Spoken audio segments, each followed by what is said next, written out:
Tales to Terrify.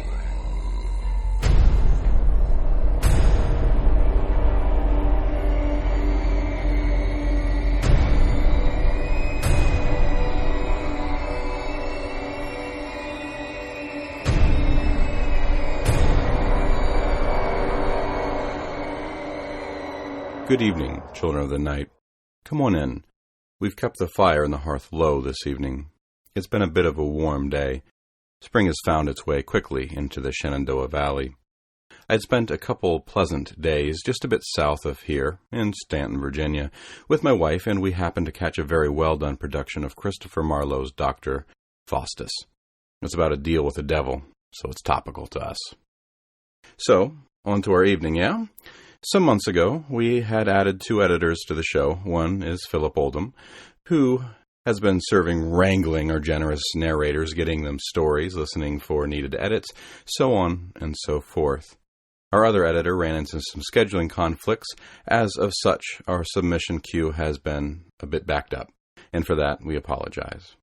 However, that is now coming to a close. We've added Rock Manor to our staff as our submissions editor, and he's already making good headway in picking up on that backlog. He's narrated a few stories for us, including recently from episode 151 with Richard Barber's Murden's Hollow. We've got a few other recordings from him as well that will be airing in the future. So, we have 2 things from our editors this evening. The first will be from Philip, the second from Rock. First up, we will be hearing an interview with Michaelbrent Collings. Michaelbrent Collings is an internationally best-selling novelist and #1 bestseller in the U.S. and has been one of Amazon's top-selling horror writers for years. He is one of the most successful indie horror writers in the United States, as well as a produced screenwriter and member of the WGA, HWA, and several other writing groups with cool-sounding letters. He's also a martial artist and cooks some awesome waffles. He's published his first paying work, a short story for a local paper, at the age of 15. He won numerous awards and scholarships for creative writing while at college, and subsequently became the person who had more screenplays advanced to quarterfinals and semifinals in the prestigious Nicol Fellowship screenwriting competition in a single year than anyone else in the history of the competition. And now, a bit more information about Michaelbrent Collings from the author himself. So, Mr. Collings, thank you for offering to interview with us, and tell me a little bit about yourself for our listeners. Who are you? What got you into this whole scene of living the writer's life, and what made you decide to start writing? Well, my name is Michaelbrent Collings, and for those of you who aren't looking at my name, my first name is Michaelbrent, and I actually go by that, and it's not because I have a solid gold stick up my butt. It's because there are like 100 Michaels in my family, and this way, at a crowded gathering, I know who's actually talking to me, and I can ignore the crap out of everybody else, because as a writer, I have no social skills. So, I mean, it's just... It's one less interaction I have to deal with. But I'm one of the top-selling independent horror writers in the United States. I am a bestseller in 40-plus countries. I've been one of Amazon's top-selling horror writers for 3 years, going on 3 years straight, which is pretty good for a list that updates hourly. I'm also a screenwriter. I've written a lot of movies, and several have been produced that have names you would recognize, but I don't tend to throw out the names of the movies, just because what happens a lot with screenplays is you give them this awesome, wonderful thing, and then you watch the movie with your mouth open going, what happened? So My baby! Yeah. Well, I'm not as attached as all that, because really I'm kind of a whore, and so once the check clears, I'm really thrilled no matter what. But it is weird, you know, and people go, what movie did you write? And unless your answer is The Avengers, you know, they're going to look at you kind of like either, I don't know that one, or worse, oh, that one, you know, and I don't like either of those reactions. So, but you can take my word for it. Even getting kind of a mediocre movie made these days with a decent budget is pretty tough stuff. So, so that's what I do. And I was a lawyer for about 10 years before that. I failed at my fallback job, and I failed my way into succeeding at my dream job, because I do life bass backwards, basically. Well, hopefully we can all fail as hard as you. I mean, seriously. Yeah. Yeah. So you're an accomplished screenwriter. You've been number one on Amazon for 3 years. And I've personally read your Colony series, and it's absolutely fantastic. Oh, thank Yeah, and curse you for your stupid cliffhangers, man. I didn't intend that. And since you've probably read the end note for the first one, so it wasn't like I set out to be a Saturday morning serial. It's just I tend to do a short outline of my books, and it's just long enough so that I don't go wandering too astray from the idea and write myself into a corner or do something ridiculous. But I also want to enjoy myself as I write. I don't want to be taking dictation off of my overly detailed synopsis. Mm-hmm. So I want to kind of have fun on the journey. So I had this kind of 15 bullet point note or outline, and I'm writing the book, and I'm 200 and some pages in, and I've almost gotten to point 2. And at this point, I talked to my wife, and I said, so how do you feel about me writing a single book over the next 6 years? And she said, yeah, why don't you break that up? And my wife's like scorching hot, and she's super nice and smart, and I don't want her to divorce me, so I tend to do the things she tells me to do. And I'm guessing from this lauding that she's in the room at the moment. No, but she has eyes everywhere. So that's where you got the idea for the camera and the underwear. Yeah, that's right. No, she's the love of my life, and I do think it's important that we mention people that have supported us. And as much as people look at me and go, wow, he's successful, I mean, a writer's life is tremendously difficult and stressful, and my only job security is the paycheck I've just received. I know tons of writers who have had fantastic careers, and then 20 years later they can't land a job or sell a book to save their lives. And my wife has accompanied me on this journey and supported me, and never once has she complained about the craziness that it entails. And so, even if all of her arms and legs and other body parts fell off and I was left with like a talking head, she'd still be my better than dream girl, because I just couldn't have dreamed up anything like her. So on that note, any new story ideas for next things? Wife talking head. Yeah, I've got one actually. It's actually called Talking Head Wives, and it's about That's like an episode of Futurama. That's totally not my gig. So I do have a question for you. It's kind of interesting. A lot of writers that I know, especially their spouses, they work in tandem a lot, where the writer will write and the spouse will edit or help market or things along those lines. How involved are you and your wife together in this process, or is she more of the I love you, baby, go write and come get me when you need to get out of the story? Well, occasionally I bounce ideas off her because she's a very bright person, and if I'm just way off base, she'll tell me.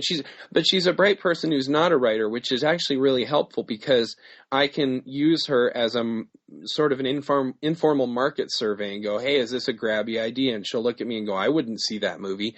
And I'm sitting there going, we're talking about a book, But, it's a good point that she's not taken by the base concept, or something about the characters doesn't arrest her.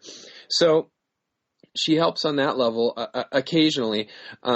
She 100%, she has everything to do with my success, because if she didn't be watching the family and watching the kids, and honestly, she takes care of me because I have some mental health issues. I have major depressive disorder and OCD and a couple of little fun quirks like that, I will wake her up at 3 a.m. and be like, the universe hates me, and she's the one that keeps me from being face down in a ditch. So I can't say enough how much she has to do with anything I've achieved. But on a hardcore, we write the story together, the one thing that she does that's invaluable is she's my first real audience. So once the book is pretty much locked down and I've gone through it and, cleaned it up, I read the whole thing out loud to her. So I take a couple days off and, we'll get a babysitter for a day or two, because we homeschool our kids.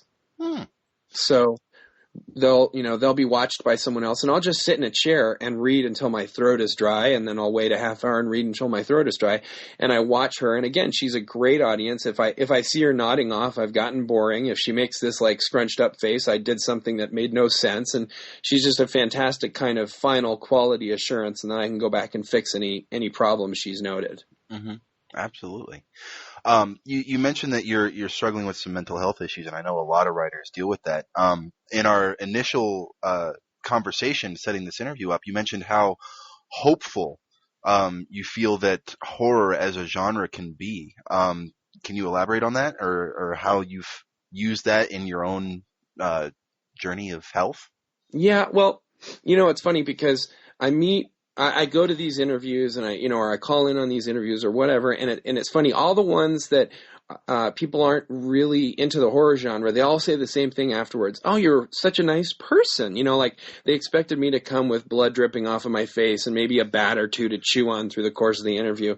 And I'm just kind of this normal, guy who lives on a street with other families and kids that run up and down. I live on this really kind of normal Norman Rockwell street, and the thing that I found is that horror writers tend to be the nicest, coolest, kindest people because they're dealing with their crap, man. Mm-hmm. And they're it's not that the successful ones aren't imposing their burdens on other people, because I call that therapy. That's not entertainment, and that's not good writing. But the good writers, the good horror writers, are saying, this scares me, and maybe it scares other people, and maybe if I talk about it in an entertaining way, it will make the world make a little bit of sense. So, for me personally, very often as somebody who suffers with major depressive disorder, something that makes me just want to throw up is when somebody in my situation is having a tough day and someone else goes, cheer up. I'm going, okay, well, next time you break your leg, I'll just walk over and say, hey, if you have happy thoughts, you can walk your way to the hospital.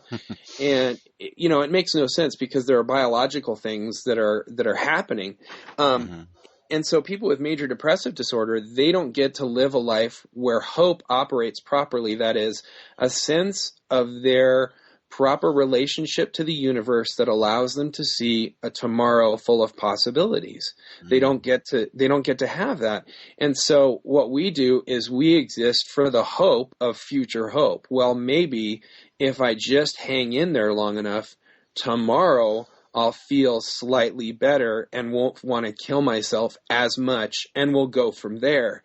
And so from that perspective, it definitely, my writing is definitely affected by that outlook that I'm drawn to horror partly because it's a difficult terrain that the characters walk, and my life has been difficult in certain respects. Mm-hmm. But if done in what I call the proper way, and that's not to judge people who do it differently. It's just proper from my point of view for my writing. Right. When I do it properly, the people come through the difficulty and they've either learned something and been touched by a sort of grace that allows them into a world of possibility, or they do it wrong and they fall to their knees and, they're punished properly, which is why also horror is very popular and powerful, because it's a morality tale. I mean, it doesn't just examine theoretical concepts and ideas of technology and things like that, which is sort of the domain of science fiction and even fantasy sometimes. You get down to the nitty-gritty of horror, and at the base it says, don't do this, it's bad. Mm-hmm. And that's something that's really cool about horror. I really like that. You're saying all this, and I'm reminded of a scene, just briefly, no spoilers, but in your Colony series, I want to say it's book 2, Renegades. Uh-huh. There's a scene where your main character Ken meets up with his wife, and they just kind of collapse into each other, and they're holding each other. And I have it written down here. The quote is, "Then they were silent, not long, just a second." Just long enough to be, just long enough for the world to take note that it hadn't won. Wow. Yeah. Wow. And listening to you talk about how horror is hopeful for you and how it's a way to reach out to the universe and say, this is good and this is amazing, and then this is what I need to do, and if I fail, this is how bad I can be to fail. So this scene kind of really struck home to me. Yeah. It's fantastic. And well, thank you. First of all, it's funny whenever somebody says something nice about me. There's always, and this is true of all writers, no matter how seasoned or successful, unless they're total a-holes. When somebody, it's true. When somebody, as soon as you start feeling entitled, that's when your a-hole card gets punched. But whenever somebody says to me at a a convention or something, I walk up and say, "I read your book." There's always this part of me that wants to like step back in case they take a swing, and somebody says, "Oh, I really like that part," and I kind of want to turn around and go, "You're talking to me, right?" But I'm really glad you like that part, and it does say a lot about, because if you think about what's happening around them, they have absolutely not won. I mean, if nothing else, they're on book 2, and I'm up to book 6 now, so the world is still collapsing around them, and the line is just, it's not to say that they had overcome, it's just to say the world hadn't won yet, that they're still fighting, and again, I think that is the hope that a lot of people are searching for today, that the world can be so overwhelming, and part of that is we're just barraged by images and information 24/7. And I mean, obviously, this interview aside, this is nothing but gold. But we've got so much useless crap coming our way, and we have to filter that out, and that takes a lot of energy. And then we have to parse through the useful stuff and figure out how it works with our life, and that takes a lot of energy. And by the time we actually get down to the nitty-gritty of doing something, it's just like we want to throw our hands up in the air and go, "Screw it, I'm going to bed." And that kind of sense of malaise, that sense of despair, is something that is becoming really a serious problem, particularly in young kids. You see that more and more. They get out of high school and they just kind of don't know what to do. They're adrift. And sometimes you just need to wake up in the morning and go, "I'm going to put 2 feet on the ground. I'm going to get up. I'm going to march forward." And, if it means a middle finger at the universe and saying, "You haven't beat me yet," that's the first step sometimes. We can't all be, I kind of respect and admire the people who have managed to find that inner peace and that happiness where they're smiling all the time. And part of me kind of wants to just punch them in the junk because I haven't gotten there yet. I can appreciate that. The far too chipper pip people. Yeah, I would love to be one because they're happy all the time. But at the same time, I'm jealous is probably what it is. So what I'm saying is not everybody has to win, a Nobel Peace Prize and the lottery and find out the girl they love loves them back. And, all these things to have a day that matters. Some days the day that matters is just the day that you breathe in every single time you breathe out. And that is a triumph. Absolutely. Absolutely. So I want to get kind of more into your brain a little bit, and that's a scary place to be. Oh, crap. There's a saying that I love that writers are just having slow motion conversations with each other, and the readers get to listen in. So I guess my question for you is, who are you having these conversations with as a writer? Oh, that's a good question, and I've never been asked it before, so I'm totally unprepared. I'm talking very much to myself a lot of the time, to the me. There's not like a cooler me or a smarter me or a funnier me. Just kind of a lot of the books are, okay, I sit down and I think about a situation that would be scary and populate it with people that I know, and then stick me somewhere in there as either an actual character or an observer or as part of a character, and then I just go, what would I do now? Where would I go now? And so it's a conversation with a me in an alternate dimension, if you will, where this stuff is actually happening. The Colony series, Ken, is very much based on me because he's just this normal guy. He's a history teacher and I was a lawyer. And they're not the same at all, but they're kind of sedentary, normal Joe sorts of occupations. And he does Hapkido. I do Hapkido. I've done martial arts my whole life, just like Ken has. So we're normal people. We've got some fighting skills, but there's nothing super special about us that would enable us to, be these soldiers, these warriors of skill in a zombie apocalypse. And so when I started writing that book, the whole first book, it takes place over the course of about 8 hours, just him getting 4 miles across town. And that was because when I sat down to write it, I realized, man, I'm a normal guy forget about getting to, to Washington, D.C. or to a safe house or to some place where I could board it up with and find lots of ammo and bullets and stuff. Mm-hmm. It would take me a good 2 hours to get across the street. Right. Because that's who I am, So the conversations that I have are very much like that, or they're just sort of cerebral questions. It's a lot of this is a puzzle. There's a book I wrote called The Loon, mm-hmm. and it's about a group of people in a maximum security penitentiary for the criminally insane. It's in the middle of nowhere, and it gets hit by a whiteout, by a blizzard that's so severe it knocks out all their communications, all their power. The inmates get out, so the staff has to hunker down and survive because the inmates can't leave because of the storm. And then they find out the real problem is the monster in the basement. And when I was crafting that story, I literally sat down with a pen and paper and I said, okay, what's a scary place? A prison. How could it be scarier? It's full of crazy people. How could it be scarier? It's dark. Why is it dark? And mm-hmm. so by the end of this series of questions, I had more or less mapped out the plot of The Loon.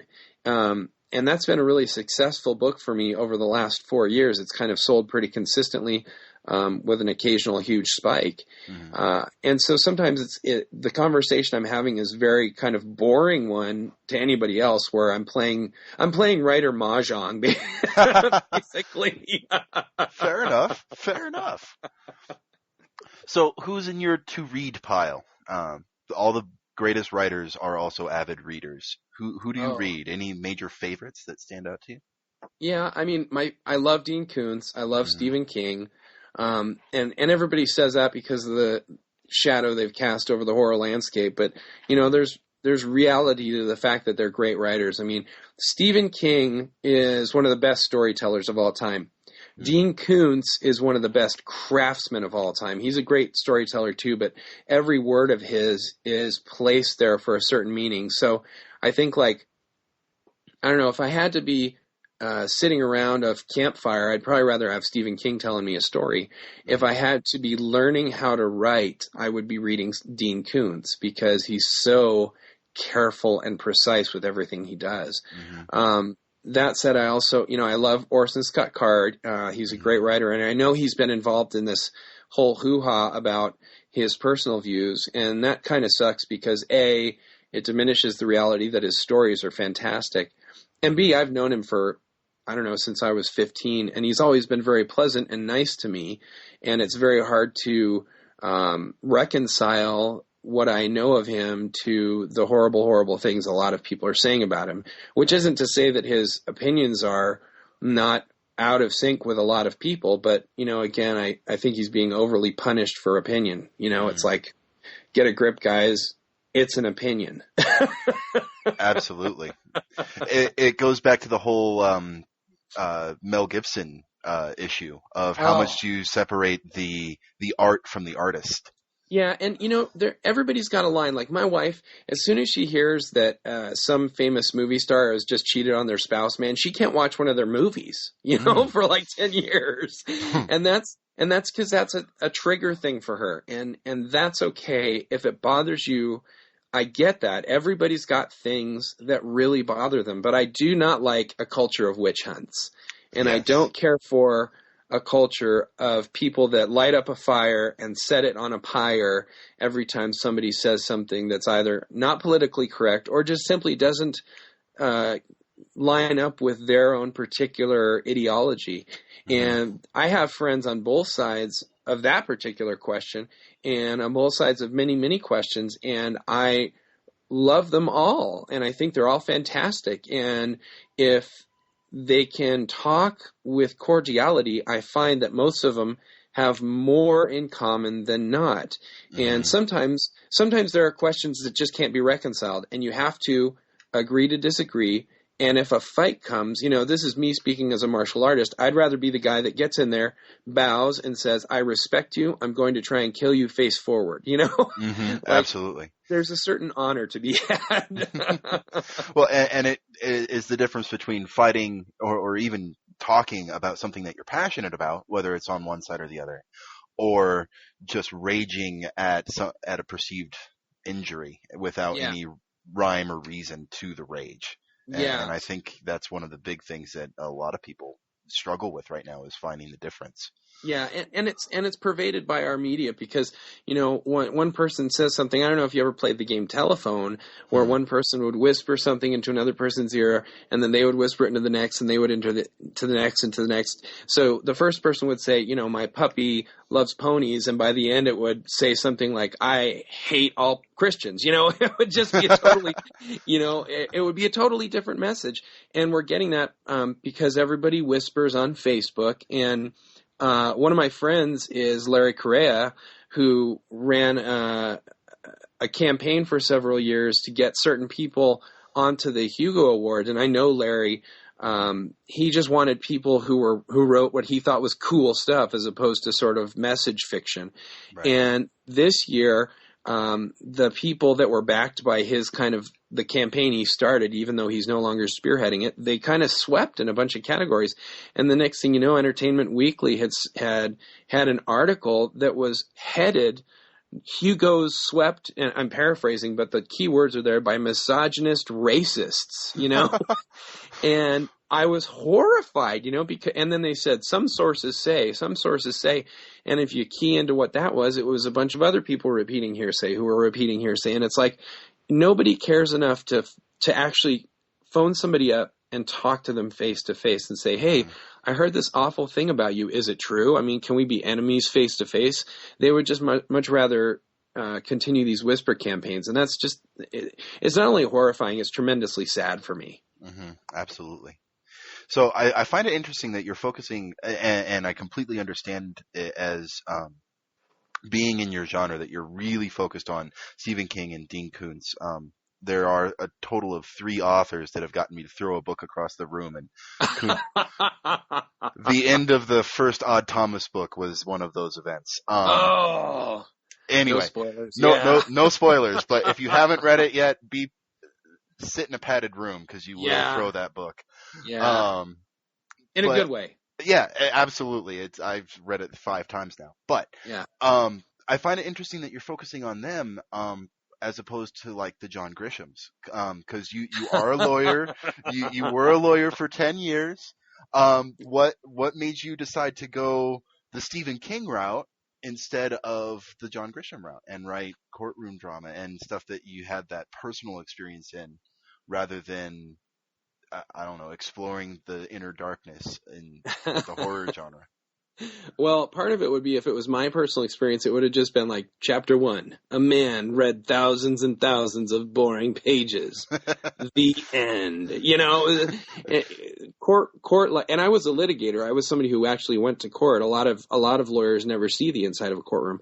Mm-hmm. And it's just tremendously boring. I knew I wanted to be a writer, but I knew also I didn't want to be, like a 40-year-old guy bringing women that he was dating home and saying, any day, baby, I'm going to make it big. You trust me. So I became a lawyer because it was sort of a good fallback. It was something I had an affinity for, in that I could argue, and, not argue in that I like getting up in people's faces, because I don't care for that. But, I could put a logical thought process together and make, bullet points out of it and try and explain things to people. And so I became a lawyer, and I worked at that as a job that I would do while I was writing on the side. Mm-hmm. So I never liked being a lawyer on a level of let's write about this, or even on a level of let's get out there and right some wrongs in the legal system or help people. I did help people when I could, and that was the only part of my job I liked, was when I was doing something for free. But none of it was, anything exciting. I was mostly just sitting in a room reading lots and lots of documents and calling up the other side and going, yeah, so page 7,654, that sinks your case, right? Mm-hmm. And so when I got out, it was never a question that I would not be doing this kind of writing, or the kind of writing that I'm doing, because I grew up around it. My dad was the world expert on Stephen King for 20 years or so.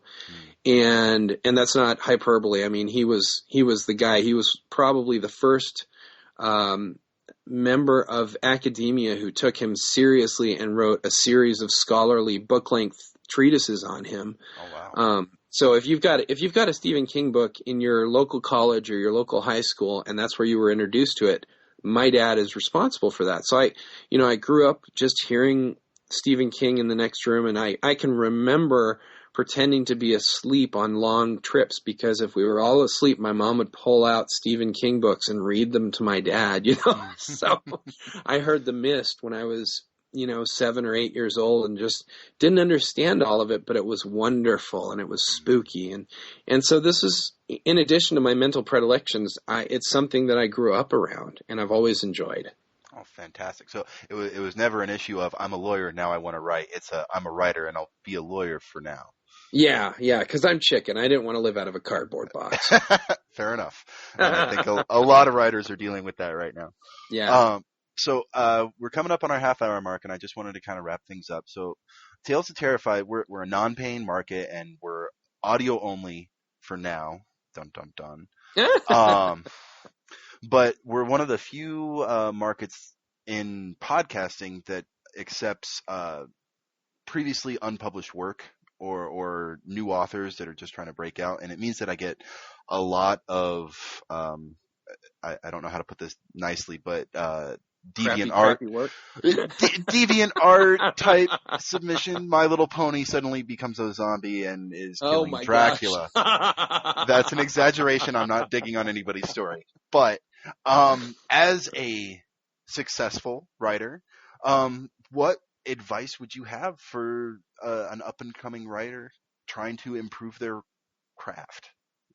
Well, the first and greatest advice I always have is to write, because a lot of people, they treat it this way. Let's pretend you go to a doctor and he's about to poke his finger up your butt, and so it's something awkward and it's very serious, and he's getting on the glove and you hear it snap on, and you go, "So where'd you go to school?" And he goes, "Oh, well, I didn't go to school, but I went to a doctor once and he sucked, so I figure I can do better than that.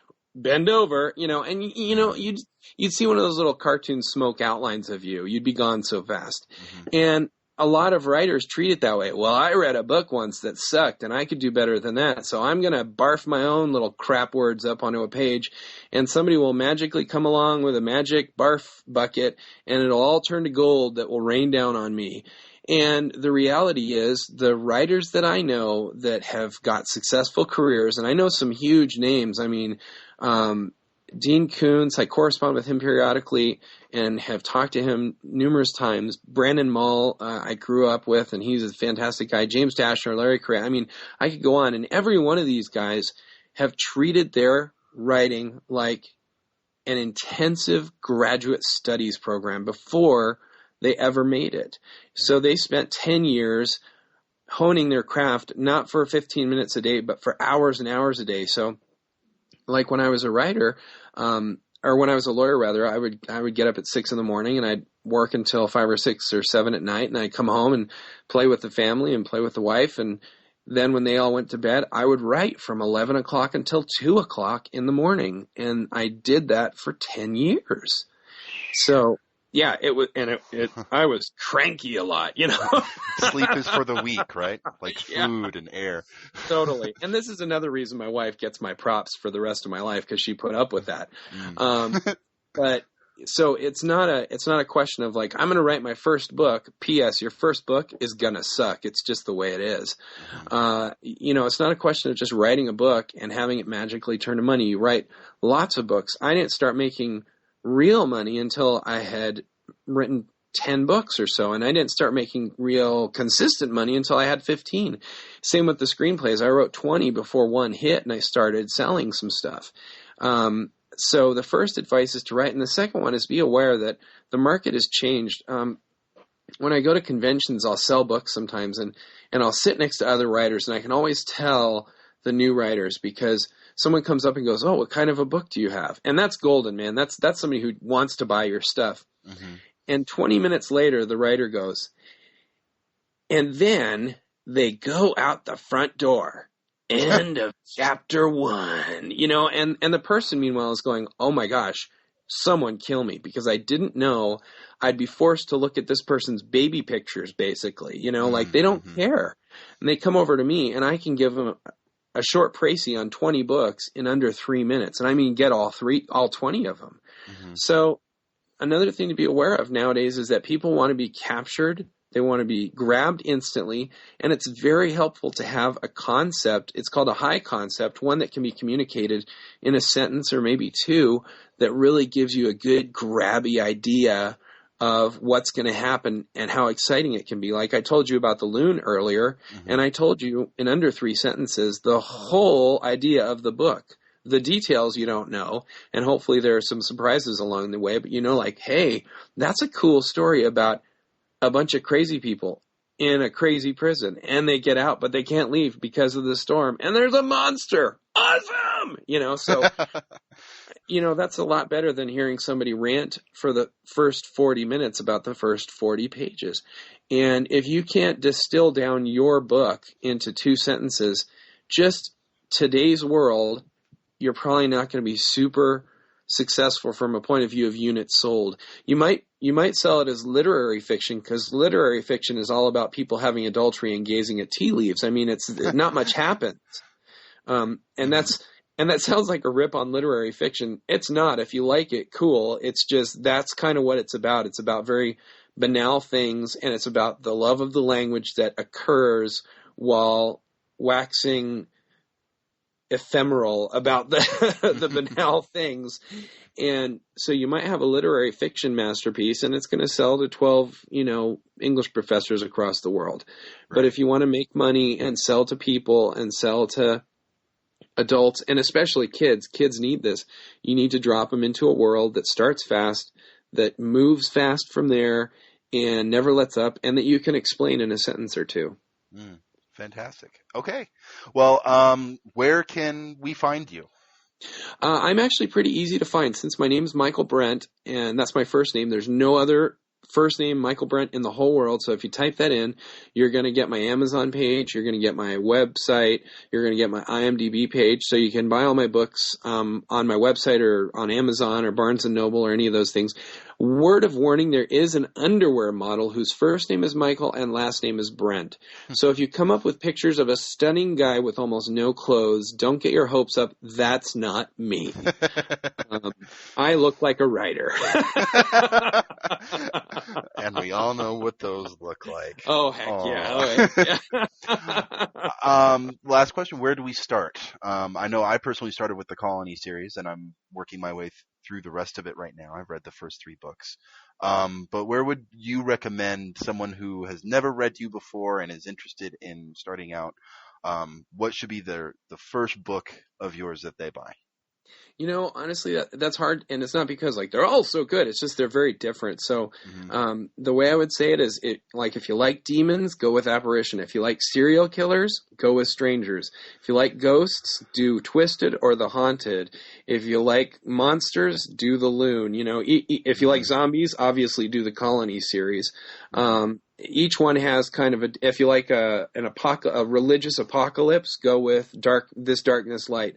They all do very different things. So the nice thing about that is if you like any of those things, you'll probably like that book, because they do tend to be reviewed very well, and they do tend to sell because, I'll tell you one other hint for new writers. No writer in the world can make a living selling books. I will say that again. No writer in the world can make a living selling books. You make a living getting other people to sell your books. So it has to be something that is so good they grab their friends and chokehold them until they buy it. Awesome. Well, Michaelbrent, thank you so much for being on our show, and I really look forward to finishing up Colony and checking out some of your other work. And thank you for helping us, and hopefully a few of our readers or listeners will come to you. Awesome. My pleasure. And if you ever want me on again, I'm here for you, man. Awesome. Thank you, Philip Oldham, for your interview with Michaelbrent Collins. Link to Mr. Collins' website will be in the show notes. Secondly, on to tonight's fiction, which will be read to us by our editor, Rock Manor. You'll hear a bit more about him after the reading. Our story comes from Matt Hayward. Matt Hayward is an Irish, Dublin-based guitarist and songwriter. He has written and recorded with various bands and notable musicians, including My Sister's Machine singer Nick Pollock, Clannad singer-bassist Ciarán Brennan, Eddie Brickell, Malfunction's guitarist Kevin Wood, and many others. His own band, Lay Sweeper, has become a rock staple in the Irish music scene, gaining good critical reception. Two of Matt's previous projects were signed to Decema Records. And now, Matt Hayward's In the Woods We Wait. My name is Teddy McEvoy. I'm 70 years old, and last night I lost my wife. I'll soon go and join her myself. Of that I'm quite sure. In the last 24 hours, my life's changed dramatically. It's funny how such a short time can bring such a large change. I can't afford a sidetrack here. I apologize if I do, but I'm just so tired. I'm so very tired. My arthritis is setting in something fierce, so I need to get this down quick. Before I go back out there, I need you to understand a few things. First of all, I'm certain that tomorrow the tragic deaths of Theodore and Ellie McEvoy will be announced in the local news. They may say in my old age I succumbed to Alzheimer's, or maybe even dementia, from the loss of my belated wife only 24 hours before me. But of course, they wouldn't know she had gone the day before I did, because there would be no bodies. Either way, it's all a lie, every single word of it. If you're reading this, I'm happy that someone will know the truth, and that I didn't write this down in vain. Her comb's on the bed. The white one. The one she used on her hair every morning. It wasn't there a moment ago. I should know. I made the bed when I got back this morning, after my shower. I was caked in mud and God knows what else. My joints were killing me. I needed that hot water bad. I make that bed every day. Force of habit, you know. Her comb is there now. I can see it reflected in Ellie's mirror directly in front of me. I'm sitting at her vanity table. That's why I decided to write this down. Not just what I saw in the woods, but all of it. Even the comb, and what I believe to be other hallucinations. I think I'm starting to see things that aren't really there. It's probably due to the bite, an infection perhaps, but thankfully it's on my left arm, and I write with my right. I cleaned it in the shower with peroxide and bandaged it. The skin around the wound was a deep pink, and it was agonizing to clean. My arm is killing me, even now. But enough of that. I need to stop rambling and get down to the point. Last night, I woke in Bryan's Field. That's the other end of Pure Mile Road. I must have fainted after hearing the gunshot. I don't remember walking Pure Mile. I guess everything that happened was just too surreal to comprehend. Ellie didn't respond when I shouted her name. She stayed about 10 feet ahead of me at all times along Pure Mile, and I just couldn't keep up. God, I screamed, my voice hoarse, shouting her name. She never even acknowledged me. I cried at being ignored after a while. My throat burned in agony from screaming at her to wait up. My legs hurt, and I had left in such a hurry that I had forgotten the flashlight. She didn't bring one either. But once again, I'm getting ahead of myself here. I need to start at the beginning. She'd been in the garden only a few hours before. I could see her through the kitchen window as I washed our dinner dishes.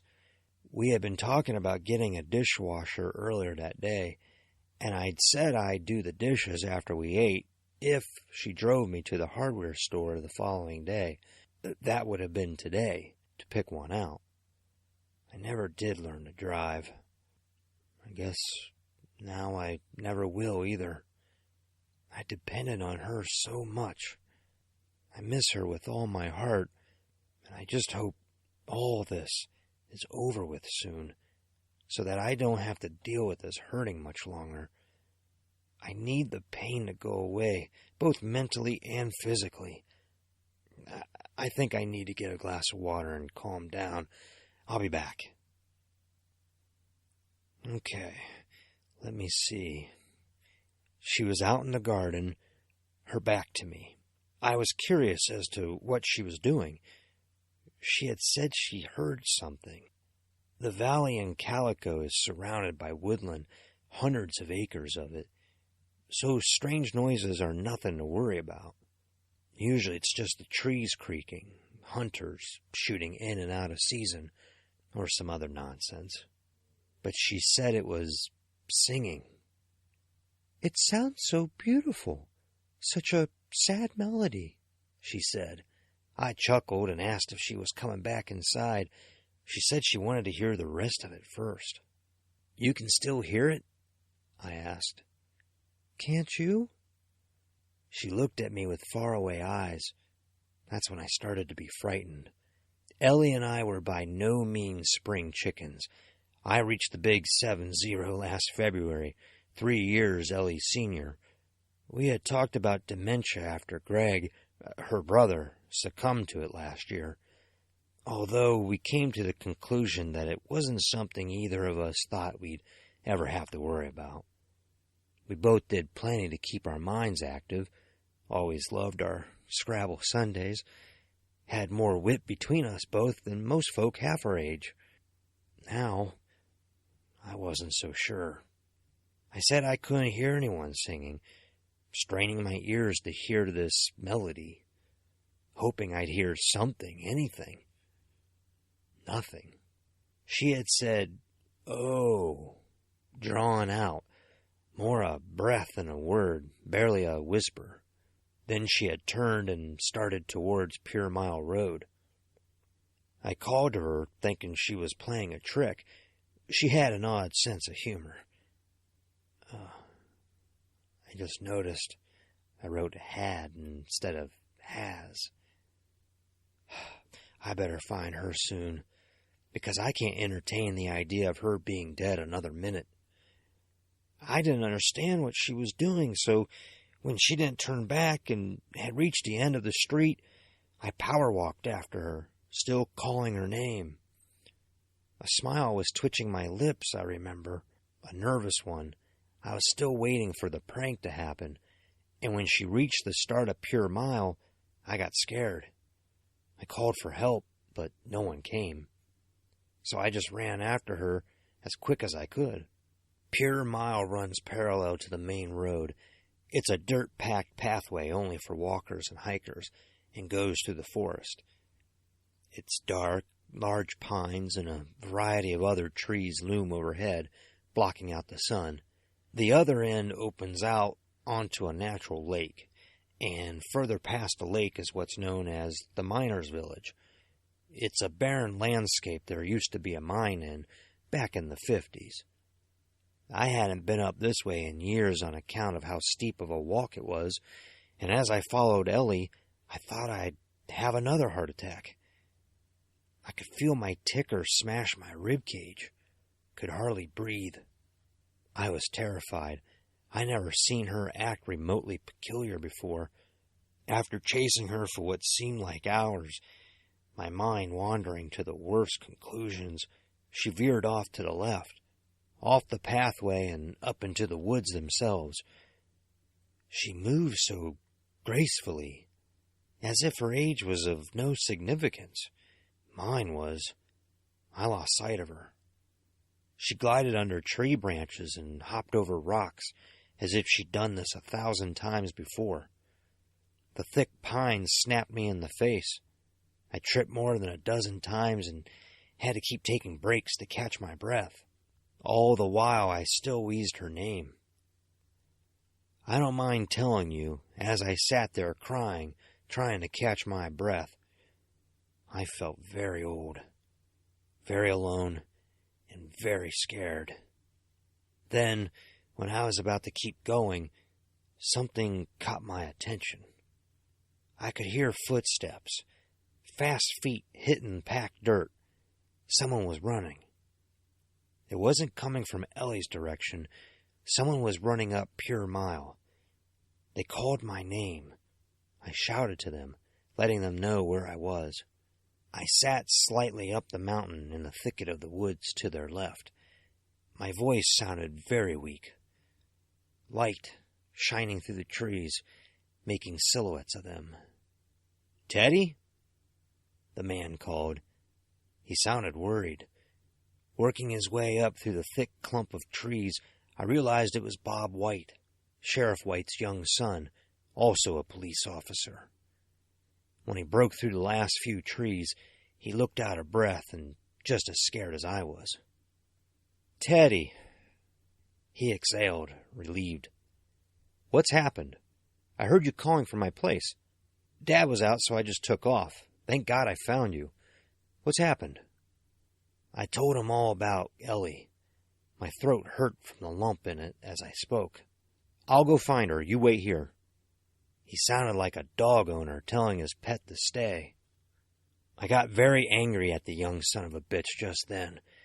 His mustache looked so stupid on his young face as he spoke, it made me want to punch his lights out all the more. "She's my wife, and I'm coming, Bobby. I'm not going to slow you down." I didn't know if that was true or not, but I was determined to find out, and to find her as soon as possible. The next half hour was agonizing, both physically and mentally. I kept my head down, letting Bob light the way ahead with his torch. In the glow of light, I could make out the carpet of pines below my feet, and I worried where my wife had gone. I just keep replaying that sense of being ignored over and over. We eventually reached a plateau, a clearing in the woods about the length of a football field.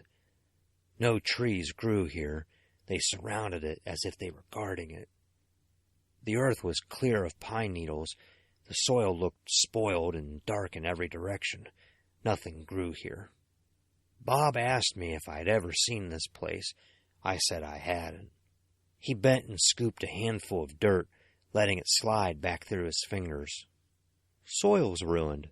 Nothing grows here," he said. Captain fucking obvious. God forgive me, I wanted to hit him so bad. A branch snapped on the far side of the clearing in the woods. Both of our breathing hitched and caught in our throats. Bob danced his light beam over towards the sound, bathing the wall of trees in a soft glow. "Not strong enough in this distance," he said, and started across the clearing. His neck was stretched forth, as if a few more inches ahead would allow him to see better. He was about halfway across when a second branch snapped, louder. He paused with a gasp, frightened. Then there was silence. He called Ellie's name into it.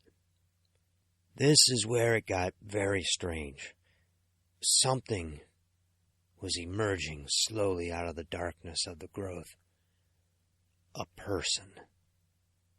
He called her name again, and I stood, starting towards him in the middle of the clearing. My heart pounded, my palms were sweaty, and my lips were dry. My legs felt like jelly as I walked. I called her name too, sounding scared. We both did. Rustling from the trees, Bob's light focused on the shadow coming forward. It let out a moan, low and ominous. I could hear both Bob and I breathing very loud. It exited the trees and stepped out into the clearing. It looked like a person, only its arms were very long. They reached nearly to its kneecaps. I'd never seen or heard of anything like it. The light shook over the figure, and it took me a moment to realize the thing wasn't the only one moaning. Both Bob and I were too. My neck felt tense. Its head was a joke of a human's. It had no hair. Its face was long, and its features seemed melted. It's what I imagine a person's face would look like if they had radiation sickness or something. Its skin was a dark shade of gray, and it wore what were formerly clothes. Now they were just unrecognizable shreds of cloth caked in dirt. The only way I know they were formerly clothes is because on its left foot was the remains of what was a sneaker. It hoisted its freakishly long arms above its head and started shuffling towards us. In the moonlight, liquid glistened and dripped from its mouth. It seemed to be salivating. "Stop moving!" Bob cried out. He undid his gun from its holster with a shaky spare hand and leveled it. I'm warning you, stop!" My hands were balled up so tight I think my fingers drew blood. A sharp smell hit me, and I realized Bob had pissed his pants. He was whimpering like a dog, but never ran. The thing plodded closer. At this distance, I could see its eyes were milky white, no pupils. It got within 15 feet when Bob warned it again. At 10 feet, he fired the first shot. I jerked with fright, and my heart bashed against my chest as the shot echoed through the clearing. My ears rang. The bullet left a gaping hole in the center of the thing's chest, big as a coin. From it slopped a thick, dark, sludgy substance, and a rancid, fishy odor followed. I gagged. The thing didn't seem to notice, just kept shuffling forward, its creepy arms still raised. I remember its mouth was gaping open and closed, repeatedly, like a fish out of water. Its saliva smacked and dripped. Bob fired another couple shots. Once again, it didn't respond. Then it was on us. Looking back, I don't know why we didn't run. It just didn't occur to us, I guess. People act funny when they're terrified. The thing smashed its arms down powerfully on Bob White's hands, knocking the gun away. It let out another moan, this one sounding annoyed. Then, and this is what I still can't accept, it spun quickly on me. I had no time to react. Before I could register what was happening, it had lifted my arm to its mouth and ripped away a mouthful of flesh. I roared. It tore it out, and the pain was like nothing I had ever experienced. I whipped my arm back, still screaming, and ran for the woods, back towards Pure Mile, back towards home. I could hear that Bob was right behind me. We were both yelling, our throats raw. My eyes watered. Blind spots grew in front of me. The pain started to dull, and I realized I was slowing down. Not intentionally. That's where my memory starts to fade. I have a brief glimpse of the ground rushing up towards my face, of Bob White's muffled, faraway voice saying that the thing wasn't following us anymore. I think I was letting out a sound the whole time. I remember feeling hands roll me over and hearing cloth rip. Then I remember the bobbing sensation of being carried. I remember hearing a gunshot soon after.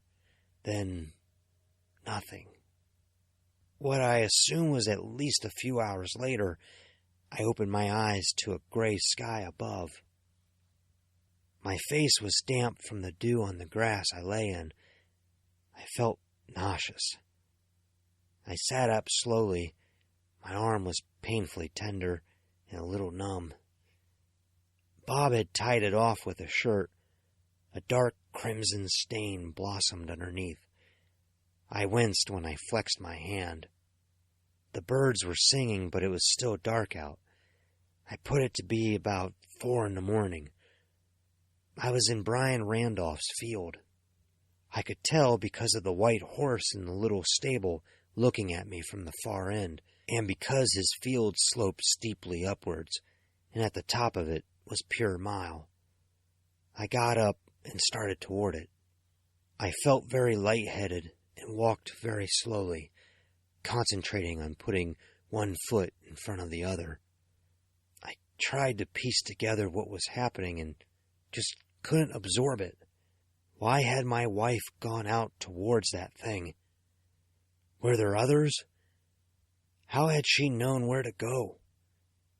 Too many questions, and I just couldn't, still can't, truly encourage the idea that this was reality. Maybe I had gone senile, and I'm actually in some hospital right now, muttering in an easy chair. I hope so. The nearly hour-long walk back was the longest stretch of time in my life.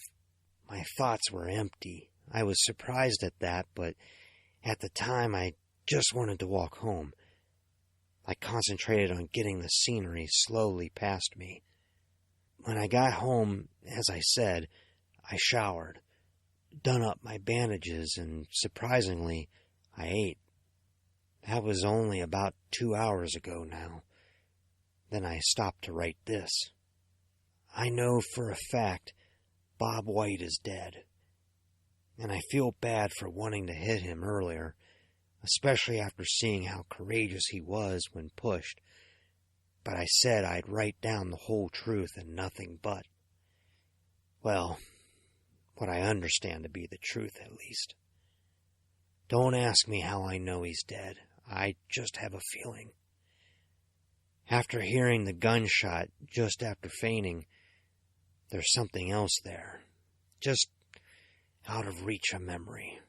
But I know it's there, and that he is dead. They'll be looking for him by now, I bet. No one would have seen me come home, at least. It was far too early when I got back into town. But leaving, they'll see me leave. I'm going to wrap this up now, because I need to go find my wife. I doubt what I find will be what I want to find. I'm no fool, and I know she's probably not okay. I doubt I'll find her alive. I just hope she's not one of them, one of those creeps. I don't know how that's even possible, but something's telling me it very well could be. Maybe it's this damn bite just screwing with my head. God, it hurts. All I know is that I'm going to put this pen down now, grab my rifle, and head back out towards the clearing before the hallucinations become worse, before the pain becomes too much. This time, I'm not going to run away. I can hear singing out there now. Ellie was right. It sounds so beautiful. Such a sad melody. That was Matt Hayward's In the Woods We Wait, as read to us by our own editor, Rock Manor. Rock Manor is a voice actor, writer, and producer of a horror audiobook series entitled Manor House. His voice acting has been featured on Tales to Terrify, the No Sleep podcast, Chilling Tales for Dark Nights, and others. He has acted in theatrical stage plays including the Players Guild Theater production of A Few Good Men and A Christmas Carol. His alter ego is that of a marketing copywriter. Follow him on Twitter at The Rock Manor. And that will be our show for the evening, Children of the Night. Take care of each other and come see us again next week for another episode of Tales to Terrify.